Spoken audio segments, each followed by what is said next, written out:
नमस्कार दोस्तों, आप देख रहे हैं इंडियन न्यूज़ का डिजिटल प्लेटफॉर्म। मैं हूं आपके साथ अंकित चंदेल।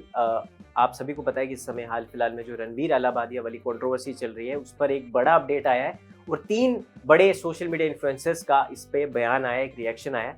पहले नंबर पे तो एल्विश यादव, दूसरे नंबर पे फुकरा इंसान यानी अभिषेक मल्हान और तीसरे नंबर पे रजत दलाल और साथ ही मुनव्वर फारूकी भी, पर उनका रिएक्शन नहीं, उनका एक छोटा सा वैसे क्लिप वायरल हो रहा है। लेकिन 3 बड़े रिएक्शन जो आए हैं वो इन 3 मेन स्ट्रीम यूट्यूबर्स की तरफ से आए हैं, इन्फ्लुएंसर्स की तरफ से आए हैं। तो सबसे पहले बात कर लेता हूँ कि एल्विश यादव ने क्या कहा।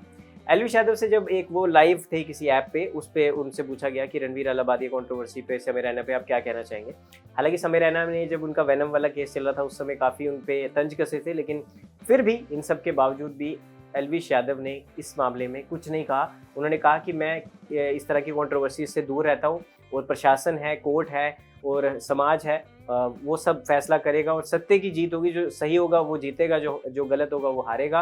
और मैं इन सब चीज़ों की कंट्रोवर्सी में नहीं पड़ता हूँ, मुझे इन सब चीज़ों में नहीं घुसना है और मैंने कभी भी किसी के डाउनफॉल में या किसी के लिए नेगेटिव नहीं बोला और मैंने कभी भी किसी बहती गंगा में हाथ नहीं धोए या मिल्क नहीं किया किसी को कि भाई सब जिस राह में जा रहे हैं मैं भी चल पड़ता हूँ। तो उन्होंने कहा मैं इस पर कुछ नहीं कहना चाहूँगा, जो सही होगा वो जीतेगा, जो गलत होगा वो हारेगा। मेरे को अपने प्रशासन पे, अपने कोर्ट पे पूरा भरोसा है। तो ये सब चीज़ें उन्होंने कही हैं। इसके बाद तो उन्होंने ये भी कहा कि अगर मैं कुछ बोल भी दूंगा तो उस पर अलग कंट्रोवर्सी खड़ी हो जाएगी, तो मैं इन सब चीज़ों से दूर ही रहना चाहता हूँ और ऐसी नेगेटिव चीज़ें या नेगेटिविटी से या कंट्रोवर्सी से मैं फिलहाल दूर रहना चाहता हूँ और अभी मैं इसके बारे में कुछ भी नहीं कहूँगा। ये था एल्विश यादव का बयान।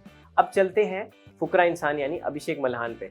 तो दोस्तों, अभिषेक मल्हान ने भी यही कहा है कि समय रैना उनके काफ़ी अच्छे दोस्त हैं, काफ़ी अच्छा उनके साथ संबंध है, काफ़ी पुराने समय से उनको जानते हैं और रणवीर अलाहाबादिया के लिए भी उन्होंने कहा कि वो भी काफ़ी पॉपुलर इन्फ्लुएंसर है। बट उन्होंने कहा कि जो उन्होंने बातें कही थी वो गलत है, जो उन्होंने जो क्रैक किया था वो गलत है। आप माँ बाप के साथ बैठ के ऐसा कंटेंट नहीं देख सकते और जिस माँ बाप को हम भारत में, हमारे धर्म में हम उनको भगवान का दर्जा देते हैं, उनके बारे में तो आप ऐसी गलत बातें, ऐसी अश्लील बातें बिल्कुल नहीं कर सकते। और मैं इस सारी बातों के, आपके जितने भी जोक्स आपने मारे हैं, आपके लिए वो जोक होंगे, लेकिन मैं आपकी जितनी भी जो आपने कूल बनने के लिए जो चीज़ें बोली, मैं उसकी कड़ी निंदा करता हूँ। और इस तरह का कंटेंट हमारे समाज के लिए नहीं बनेगा और नहीं बनना चाहिए और ऐसी बातें बहुत ही गलत हैं। और उन्होंने कहा जितना हमने पढ़ा है, जितना हमारी इंडियन जो कल्चर है उसमें इस तरह की बातें डिज़र्व नहीं करती रहना। और उन्होंने भी अप्रिशिएट किया। उन्होंने कहा रणवीर अलाहाबादी ने माफ़ी मांग ली है तो हमें भी माफ़ी उनको दे देनी चाहिए, क्योंकि इंसान से ही गलतियाँ होती हैं।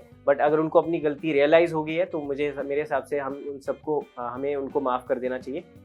और उसके बाद आपको एक और, अब अगले बयान पे चलते हैं। लेकिन उससे पहले एल्विश यादव ने एक बड़ी चीज़ कही है रणवीर अलाहाबादिया के पॉडकास्ट में आने के लिए या इंडियाज़ गॉट टैलेंट शो में बुलाए जाने पे। इस पे भी हम आएंगे लेकिन लास्ट में आपको बताऊंगा। अब चलते हैं हम सीधा रजत दलाल जी के बयान पर। तो रजत दलाल ये कहते हैं कि कंट्रोवर्सीज़ का मैं भी बहुत बार हिस्सा बना हूँ और मेरे पे भी काफ़ी ज़्यादा कंट्रोवर्सीज़ हुई हैं, लेकिन इस तरह की मैंने अभद्र चीज़ें या कोई ऐसी अश्लीलता फैलाने वाली बातें, इस समय ये मैं इन सब चीज़ों को सपोर्ट नहीं करता हूँ। जो भी रणवीर अलाहाबादिया ने कहा वो सब गलत है और किसी को गाली गलौज करना, किसी महिला का अपमान करना, किसी बहन बेटियों को कुछ कहना, तो ये सब चीज़ें गलत हैं। माँ बाप के लिए ऐसी चीज़ें कहना गलत है और मैं इन सभी चीज़ों को डिसएग्री करता हूँ इन सब चीज़ों से। और रणवीर अलाहाबादिया की जो स्टेटमेंट थी वो सरासर गलत है। अब आते हैं, जब एक बंदे ने पूछा एल्विश यादव से कि अगर इंडियाज़ गॉट टैलेंट दोबारा शुरू होता है, एक हाइपोथेटिकल सिचुएशन है, दोबारा अगर शुरू हो जाता है, आफ्टर सब कुछ ठीक हो जाएगा अगर, तो क्या आप उस पर एज अ जज जाएंगे।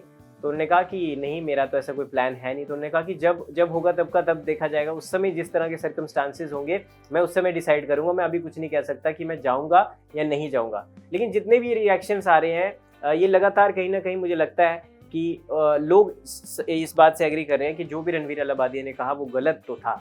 तो ये तो एक बात तो है ही। और मुनव्वर फारूकी भी थोड़ा सा फिरकी लेते हुए नजर आए। वो इस समय अब्रॉड है, तो जब पुलिस की गाड़ी जा रही थी तो वो कहते हैं कि ये रणवीर अलाहाबादिया को लेने जा रही है। तो हालांकि उन्होंने थोड़ा सा, वो उनका जो कॉमेडियन वाला जॉनरा है वो तो फिरकी लेते रहते हैं, लेकिन कहीं ना कहीं उन्होंने थोड़ा सा स्टैंड दिखाया है और कहा है कि माफ़ कर देना चाहिए रणवीर अलाहाबादिया को, समय रैना को। तो सपोर्ट सिस्टम तो है ही, लेकिन गलत को गलत और सही को सही कहना चाहिए मेरे हिसाब से। और जो लोग कर भी रहे हैं, और बेशक आपसे गलती हुई तो आपने माफ़ी मांगी है। अब देखते हैं जो हमारा उच्च न्यायालय है वो क्या इस पे फैसला सुनाता है और किस तरह की कंट्रोवर्सी कब खत्म होती है। बाकी आपका इन सब पे जो रिएक्शन, इन सभी इन्फ्लुएंसर्स ने, आपके फेवरेट इन्फ्लुएंसर्स ने जो रिएक्शन दिया है, इस पे आपका क्या कहना है और आपके हिसाब से रणवीर अलाहाबादिया वाली स्टेटमेंट को लेकर क्या फैसला होना चाहिए, भी हमें ज़रूर बताएं एज अ समाज, क्योंकि जो जनता है वो सब जानती है। तो आपके ऊपर भी मैं एक सवाल पूछना चाहूँगा कि आपके हिसाब से क्या फैसला होना चाहिए। तो फिलहाल दोस्तों इस वीडियो में इतना ही, तब तक के लिए मुझे दीजिए इजाज़त। धन्यवाद।